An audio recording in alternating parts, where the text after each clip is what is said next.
घने जंगलों के बीच, पर्वतों की ऊंचाइयों पर, जहां आज भी हवा में मंत्रों की गूंज सुनाई देती है, वहीं बसी है एक प्राचीन कथा, मां रेणुका देवी की।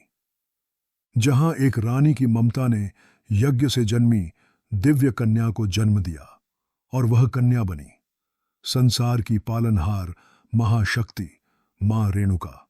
बहुत समय पहले धर्मप्रिय राजा रेणु और उनकी रानी के जीवन में एक कमी थी, संतान की। उन्होंने ऋषियों के मार्गदर्शन में पुत्र कामेष्टि यज्ञ कराया। अग्नि की ज्वाला से एक दिव्य बालिका प्रकट हुई, रेणुका। उसके जन्म से ही पूरा राज्य प्रकाश और शांति से भर गया, मानो देवी स्वयं अवतरित हुई हों। रेणुका बचपन से ही अद्भुत और दिव्य थी।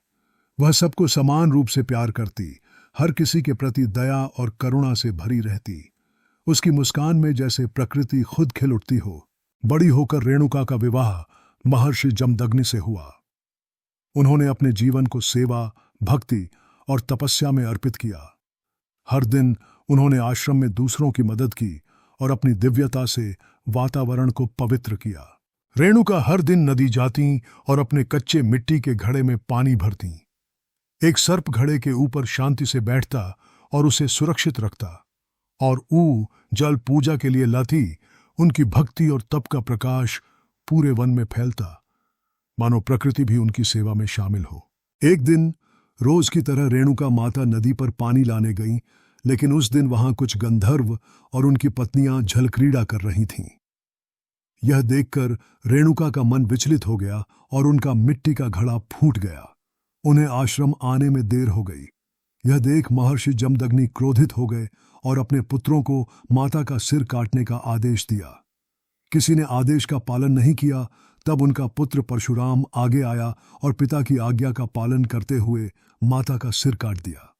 यह देखकर महर्षि जमदग्नि ने वरदान मांगने को कहा, तो परशुराम ने अपनी माता को जीवित करने का वरदान मांगा। माता रेणुका पुनः जीवित हुईं और उनके घर व आश्रम में सुख, भक्ति और दिव्यता फैल गई। कुछ समय बाद सहस्त्रार्जुन अपने सैनिकों सहित आश्रम पहुंचा। उसने महर्षि की कामधेनु गौ को बलपूर्वक छीनने का प्रयास किया। विवाद बढ़ा और सहस्त्रार्जुन ने महर्षि जमदग्नि का वध कर दिया। रेणुका देवी विलाप करने लगीं और क्रोध से कांपते हुए पुकारा, पुत्र परशुराम, अपने पिता का प्रतिशोध लो। तब परशुराम ने अपना परशु उठाया और पृथ्वी से समस्त क्षत्रियों का नाश कर दिया। जब महर्षि जमदग्नि का अंतिम संस्कार हुआ, माता रेणुका ने सती होने का संकल्प लिया। परशुराम शोक में डूबे मां के चरणों में गिर पड़े।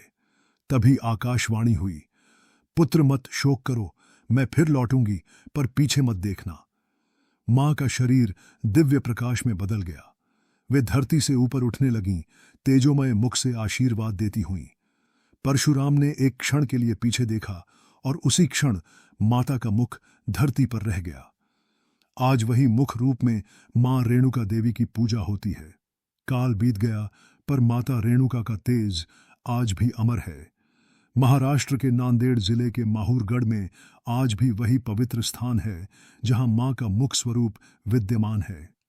सुनहरी आभा से दमकता मुख, माथे पर हल्दी कुंकुम का टीका और नारंगी रंग की ज्योति में लिपटा दिव्य चेहरा। भक्त दूर दूर से आते हैं।